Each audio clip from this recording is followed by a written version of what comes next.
महाराष्ट्र राज्य माध्यमिक व उच्च माध्यमिक शिक्षण मंडळाच्या 12वी परीक्षेचा निकाल आज जाहीर झाला।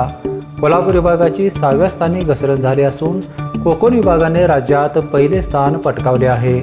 कोकण विभाग 94.14%, कोल्हापूर 89.97% तर लातूर विभागाचा निकाल सर्वात कमी 84.14% नोंदवण्यात आला आहे। कोल्हापूर विभागात यंदा निकालात गतवर्षीच्या तुलनेत 3.67% घट झाली आहे। निकालात मुलींचा दबदबा कायम असून त्यांचे उत्तीर्ण होण्याचे प्रमाण 94.81% इतके आहे, तर मुलांचे 85.52% कमी आहे।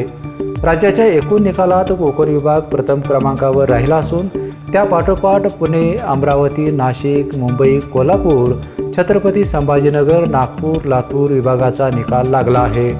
निकालात घट दिसून आली असली तरी गुणवत्ता वाढल्याचे मत कोल्हापूर विभागीय मंडळाच्या सचिव अनुराधा म्हेत्रे यांनी पत्रकार परिषदेत व्यक्त केले।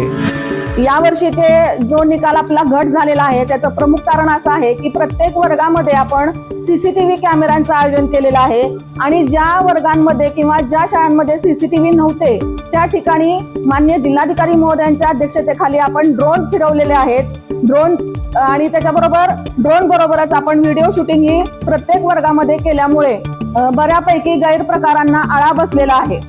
त्यामुळे थोडीशी घट झालेली आहे आणि पण विद्यार्थी आणि शिक्षकांमधून थोडंसं आपल्याला चांगलं वातावरण दिसून आलेलं आहे की कॉपी मुक्त आपण जे अभियान राबवलं त्यासाठी सर्वांनी आपल्याला सदिच्छा पण दिलेल्या आहेत। थोडी घट ह्या वर्षी दिसेल, पण पुढच्या वर्षी जो विद्यार्थी आपला घडणार आहे किंवा जो मार्क घेऊन येणार आहे तो खरोखरच त्या पात्रतेचा असणार आहे। या पत्रकार परिषदेला सहाय्यक सचिव गजानन उकिरडे, लेखाधिकारी प्रणिती जमदग्नी, वरिष्ठ अध्यक्ष दीपक पवार, मनोज शिंदे, पर्यवेक्षक सुनील नलवडे आदी उपस्थित होते। पेपरसाठी कोल्हापूरहून विजय यशपुत्र।